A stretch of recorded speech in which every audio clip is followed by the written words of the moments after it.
Hello, everyone, and welcome to the Hardcore Metal Detecting Radio Show. I'm Derek Askler, and Mr. Craig Talley's on the line. We'll be hosting the show tonight.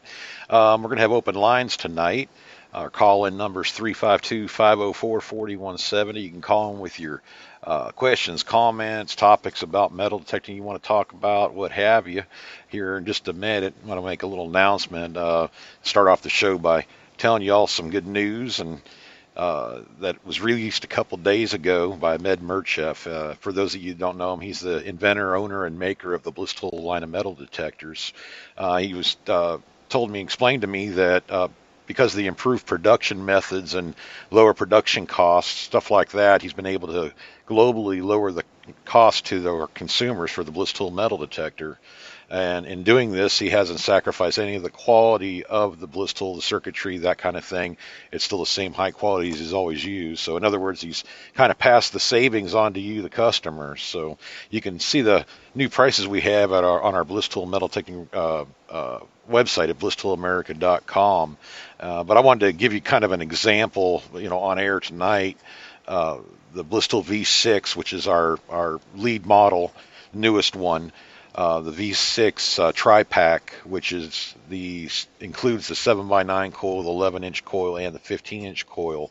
We've been retailing these things for, I think, at least a year or two for about $13.99. And now the price is going to be, believe it or not, $11.65. So it's like over $230 in price reduction. So this makes it a little bit more affordable to, add this top-line detector to your arsenal. He also announced that he'll be stopping production of the V2, V2i, and V3. Of course, the V3 is a fantastic detector and everything, but with the V5 and V6 coming out in the past year or so, almost 2 years, I guess, those are more of our go-to models. They have the stabilizers and everything in them. So these detectors, the V2s, V2i's, and the V3s. Will still have what is left on their 3-year warranty from the date that you purchased it, so don't freak out about that.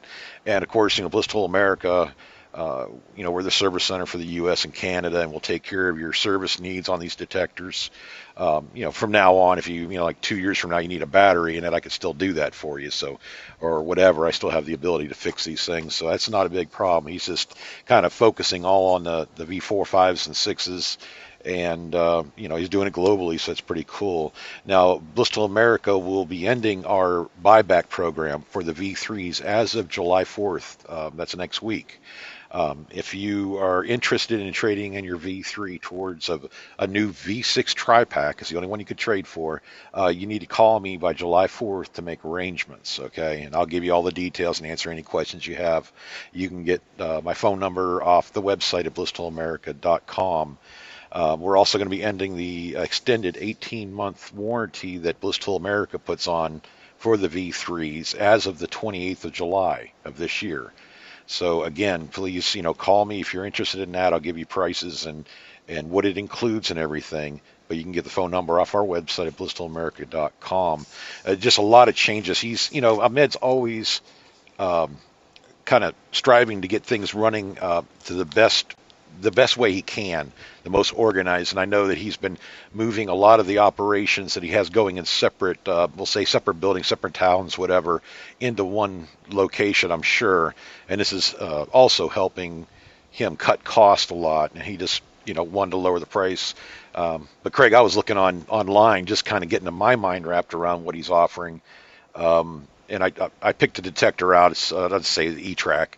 And, for a new one, it's what I saw it advertised for was $1,500. And that's with one coil. And if you want to add additional coils to that detector, I think they run anywhere from like $179 to $250, depending on the size and stuff. So really, if you bought any top-line detector or mid to top-line detector, it's going to be quite a bit of money to get a detector and 2 extra coils with it. So I thought that was pretty neat that, he can, absorb. It's a $1,500 machine, and then if you get the extra coil, it's another $450.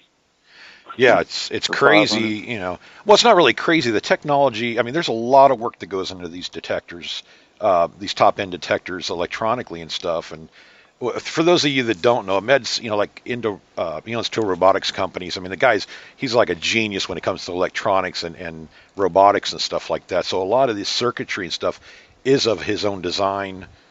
He makes it in-house.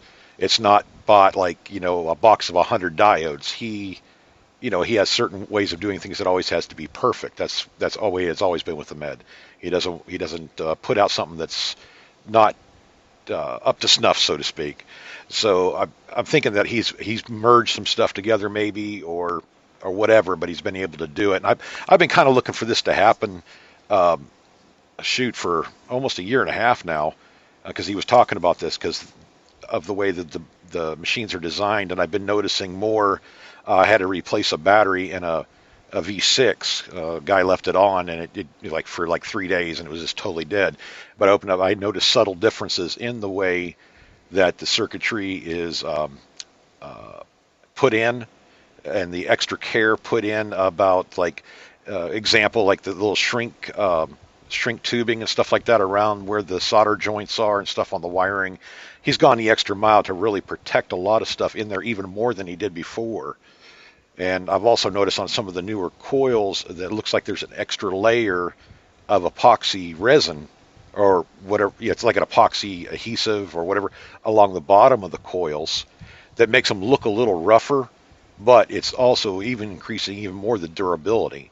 And this stuff, it doesn't appear to really have anything to do with, as far as the weight goes or anything. It's not substantial to the point where it's going to make a big difference.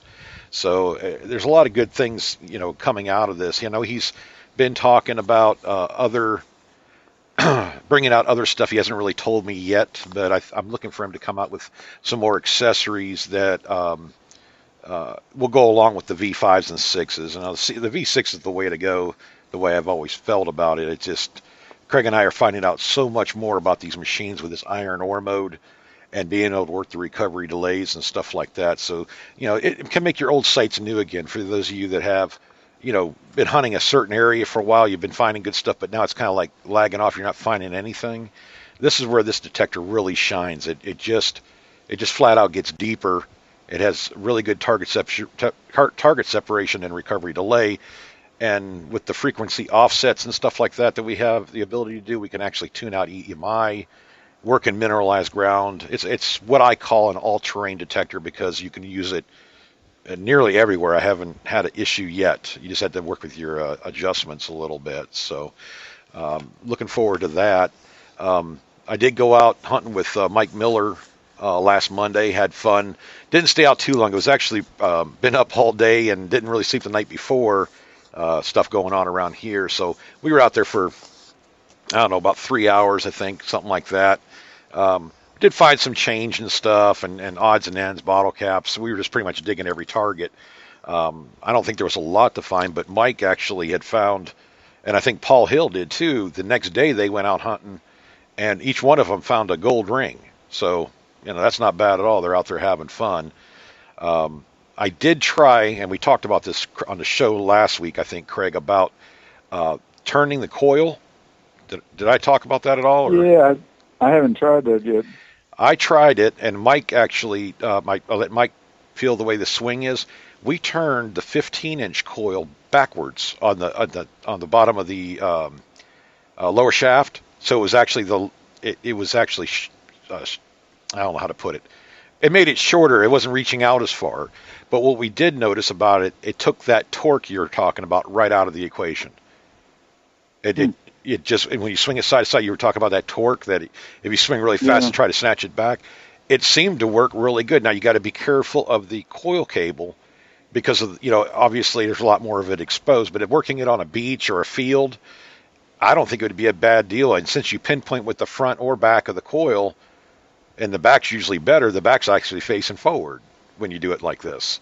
So I had to do a little bit more testing, but I was pleasantly surprised. I didn't think it would make much of a difference, but when you think about it, it's not as long of a shaft, so it would not be as heavy or awkward, if that makes sense. So it's something you might want to try yourselves. But, when I pinpoint now, I do both. Yeah. And a lot of times, if you're not sure, like on a deep target or something, sometimes you get too much of a separation. It's probably iron. Uh, but it's I I can pinpoint within an inch usually. Right. I've been Uh, noticing more, especially on this site that I've been hunting over here, this old house site. I'm getting a lot of stuff on edge. I mean, a lot more than normal. And now I haven't, I didn't notice this much stuff being on edge with the V5. I'm still getting it. I do find them, one or two targets a day or something, but it's like 3 or 4 or 5 targets I found in a row were all on edge, and they were just coming through really nice. One of them was rather deep. I mean, 9, 10, 11 inches down. Even that butter knife I was telling you guys about, the silver-plated butter knife and stuff, was on edge. So I may have to do another one of those tests with the coins, because I did that with the V3, and it was able to get a nickel at 7 inches on edge. I might try it with the V6, and I think it'll get it deeper, just for fun, more or less. But yeah. I never know. But Craig, you've been finding a lot of strange, well, cool stuff, but a lot of strange stuff too on your property. Yeah. Have you been out there again since we talked last? Yeah. Well, I went out a couple times in the last week, but I got a banging signal after I cleared this ivy out of the way, and just under the dirt was one of those carpenter squares, and I guess it's made out of aluminum. It's in pretty good shape. I could probably use it. I think probably somebody dropped it there when we were having the house renovated about 20 years ago.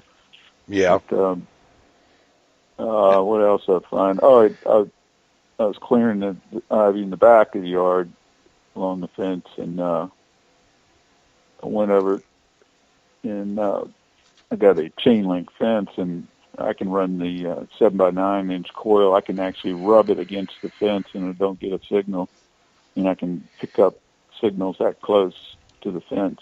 That was in your video, wasn't it? Yeah, I did. I picked up an epaulet in the front yard.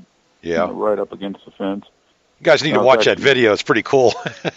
Yeah, I'm rubbing it against the fence, and you can't even hear it. And I got the disc at 4, and so it's pretty amazing. I think I had the depth discriminator about 9.5. But yeah, it just floors me that like I was talking about a couple shows back about going over concrete, like a driveway that has rebar in it, and you can actually get real signals through there, and ignore or discriminate out the iron rebar. It's just, you can't do. I wasn't able to do it with my White's machines. I mean, they just nulling on everything. So it's pretty neat to be able to do it with the Bliss tool. Go through there and do that. Now your Deus might. I got another. I don't know. 2 other signals back to back. One of them, I got a signal, and I looked down, and I thought it was a root at first, but then it was like a round thing, like a huge coin or something, but it was too big for a coin. And so I pulled on it, and it was like this little disc about, I don't know, maybe 4 inches in diameter on the end of a 7-foot pole.